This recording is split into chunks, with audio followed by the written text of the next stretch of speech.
हरिओम. अमृतानुभव. योगदास श्री जय गणेश जोशी यांचे प्रवचन. अध्याय 7. अज्ञान खंडन. ओवी क्रमांक 6. आणि ज्ञान हे जे म्हणजे ते अज्ञानाची पा दुजे, एक लपवूनी दाविजे एक नवे. अर्थात आणि ज्याला ज्ञान असे हे जे लोक म्हणतात ते वस्तुतः अज्ञानच आहे. ते जुळे असल्यासारखे एक लपवून दुसरे दाखविल्यासारखे आहे. या ओवीची सुरुवात माऊलींनी आणि या शब्दाने केली आहे.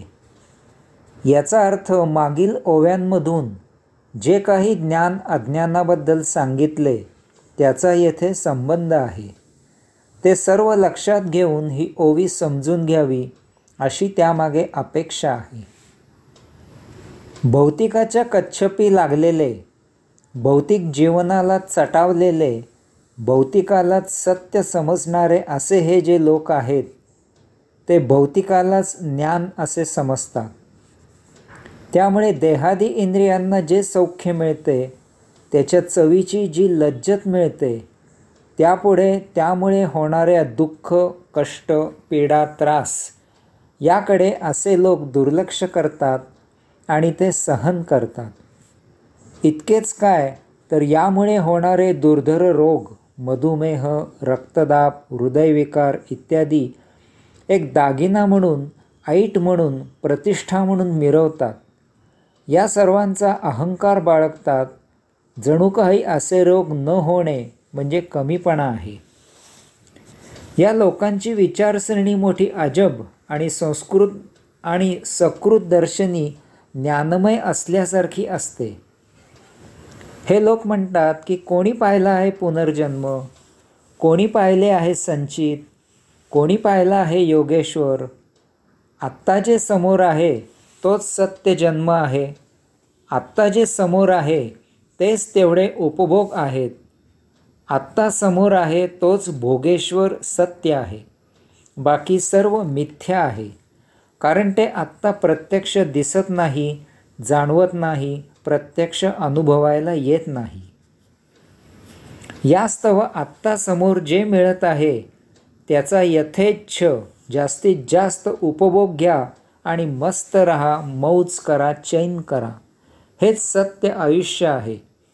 आत्ता ऐन तारुण्याची मजा घ्या. यातून जर काही रोग झाले, आयुष्य कमी झाले तर ते म्हातारपणीचे आयुष्य कमी होईल. त्यावेळी उपभोग घ्यायच्या लायकीचा देह नसेल.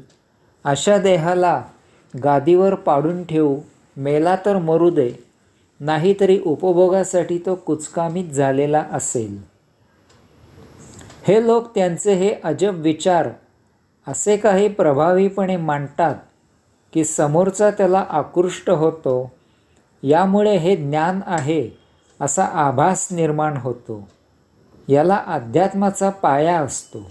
उदाहरणार्थ, जीवनाचा आनंद घ्या असे अध्यात्म सांगते. हे लोक म्हणतात की आम्हीसुद्धा हेच सांगत आहोत. अध्यात्म सांगते की सुखदुःख असे काहीही नाही, जे काही आहे तो आनंद आहे. हे लोक म्हणतात की आम्हीसुद्धा हेच सांगत आहोत. दारू पिताना घशाला जळजळते हा दुःखाचा आभास आहे. तुम्ही दारूची चव डेव्हलप करा, तुम्हाला ती जळजळ वाटणार नाही, त्याचा आनंद तुम्ही घेऊ शकाल. अध्यात्म सांगते की स्वस्वरूपी असा, त्यासाठी स्थलकाल गौण आहे. हे लोक म्हणतात की आम्हीसुद्धा हेच सांगत आहोत. अहो, एकदा का दारूने झिंग आली की स्वस्वरूपता येते. स्थलकाल विसरून त्या गुंगीत पडून असा, त्यात महाआनंद आहे. अशी अनेक उदाहरणे देता येतील. माऊली म्हणतात की यामुळे असे लोक आध्यात्मिक ज्ञान आणि भौतिक अज्ञान ही जुळी भावंडे असल्यासारखी वापरतात. हे लोक आध्यात्मिक ज्ञान झाकून ठेवतात आणि भौतिक अज्ञान पुढे करून ते ज्ञान म्हणून मिरवतात. यामुळे सर्वसामान्य जन याला बळी होतात याचे शिकार होतात. देहसौख्य प्राप्तीमुळे इंद्रिये त्याला साथ देतात. तथापि जेव्हा या भौतिकाचा अतिपणा अतिरेक होतो, कधीही भरून न येणारे नुकसान होते, आयुष्यात सतत दुःख, कष्ट, पीडा, त्रास होऊ लागतो, असह्य यातना होऊन रोगाने पछाडायला होते, आयुष्य उद्ध्वस्त होते, याउलट अत्यंत तुटपुंज्या साधन सामुग्रीत आध्यात्मिक लोकांना सदा ताजेतवाने, आनंदी, निरोगी, स्वच्छंद पाहतात, तेव्हा स्वतःवरच कावतात आणि आता त्यांना भौतिकाचा फोलपणा जाणवतो. भौतिक अज्ञानाची जाणीव होते आणि स्वतःची कीव येते. मग आता योगगुरूचा शोध घेतला जातो आणि अध्यात्म सत्संग याला वाहून घेतले जाते. ओवी क्रमांक 7. असो आता हा प्रस्तावो, आधी अज्ञानाचा दांडोळा घेवो, मग तयाच्या साची लाहो, ज्ञानही लटिके. अर्थात असो येथपर्यंत झाली तितकी प्रस्तावना पुरे झाली. आता सर्वप्रथम अज्ञान म्हणजे काय त्याचा शोध घेऊ, मग आपोआपच त्याचे ज्ञान असत्य आहे हे सिद्ध होईल. या ओवीच्या सुरुवातीलाच या अध्यायातील पहिल्या 6 ओव्या प्रास्ताविक होत्या असे माऊलींनीच येथे सांगितले आहे. माऊली पुढे म्हणतात की आता आपण सर्वप्रथम अज्ञान म्हणजे काय त्याचा शोध घेऊ. माऊली म्हणतात की अज्ञानाचा शोध घेऊ, कारण अज्ञान महाचलाख आहे. त्याला चांगले माहीत आहे की ते उघड्यावर वावर करू लागले तर ते लटिके पडेल, आपोआपच असत्य शाबित होईल. यास्तव ते ज्ञानाच्या मागे ज्ञानाचाच बुरखा पांघरून छुपेपणाने वावर करते.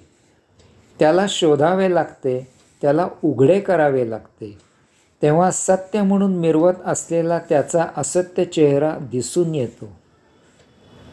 यामुळे माऊली म्हणतात की तसे केल्यावर आपोआपच भौतिकाचे ज्ञान हे अज्ञान आहे हे सिद्ध होईल. अमुक वस्तू तांबडी आहे असे सांगत बसण्यापेक्षा ती वस्तूच जर समोर आणून दाखविली तर ती तांबडी आहे हे सहजच सिद्ध होईल.